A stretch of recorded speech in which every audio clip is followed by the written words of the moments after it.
And the fourth noon game. And I know what you're thinking. This is not a typical game I would be picking, right? And I've decided to change my rules a tad. Since we're getting into the 12-team playoff, normally I'm like, once you hit 2 losses, you're kind of out of the picture, right? Realistically speaking, that's out.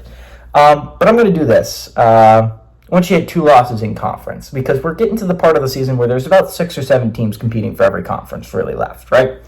And Syracuse was eliminated earlier in the ACC, which leaves really realistically 6 teams competing, and Virginia Tech is one of those teams. We got Georgia Tech is 5-3, coming to Virginia Tech is 4-3. Virginia Tech favored by 10.5 on the ACC network. Haynes King has gone 136-191, thrown for 1,568 yards, 8 touchdowns, 1 interception. Jamal Haynes had 104 carries for 551 yards and 8 touchdowns, and Malik Rutherford had 44 catches for 541 yards and 2 touchdowns. Kyron Jones has gone 111-177, thrown for 1,319 yards, 9 touchdowns, 5 interceptions. Bashul Tutin has had 125 carries for 871 yards and 12 touchdowns, and Jalen Lane has had 27 catches for 347 yards and a touchdown. Virginia Tech's 11-8 against Georgia Tech all-time. Last game did go to Georgia Tech in 2022. And Virginia Tech hasn't beaten Georgia Tech on their home turf since 2012. This game's really kind of interesting to me. And I understand that, like, obviously the big window, the big games in the new one is Nebraska, Ohio State, Notre Dame, Navy, Washington, Indiana. And obviously these games are going to have a lot more obvious impact to the playoff picture. But I like to point out the fact that Virginia Tech has only 1 conference loss. They only have 1, and it's Miami. Honestly, Virginia Tech's losses haven't aged that poorly. The Rutgers loss is bad, but overtime against Vandy doesn't look as bad as it did at the beginning of the year. And they gave Miami everything they could handle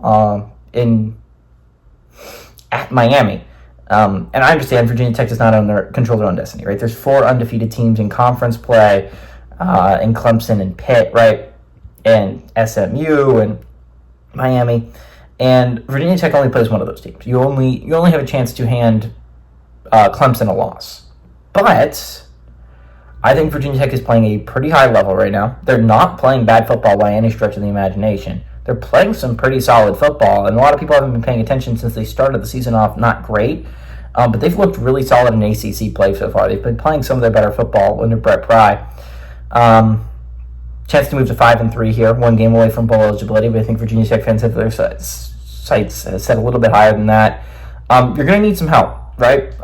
You have a chance to beat Clemson. You can absolutely do that. You have a chance to beat Duke. Those are 2 teams that you're competing with for that last spot, but you can't hand Pitt a loss, and you can't hand SMU a loss. You're going to need some help there, but Clemson plays Pitt. SMU and Pitt play each other. So one of those teams has to lose in that situation. Honestly, Virginia Tech's playing pretty well. I think maybe after this week we'll start to get a little bit more pay attention to Virginia Tech. Obviously, this changes if Georgia Tech can win this game. But either you're playing with a crippled Haynes King or you're playing with Zach Pyron. Neither are good options. Haynes King's a really good quarterback when healthy, but he's not healthy right now. Virginia Tech is playing some really good offense at the moment. They really are. I think a lot of people aren't paying attention how well they're playing offensively. They have a really solid offense recently. Bashul Tutin is probably, if not the best running back in the ACC. It's either him and O'Mary and Hampton. Virginia Tech's playing some crazy good football right now. I think a lot of people are not paying attention to them. Chance to go on a 3-game winning streak for the first time in a long time for Virginia Tech, and I think they hit it. Give me Virginia Tech to win, and honestly Virginia Tech to cover against Georgia Tech.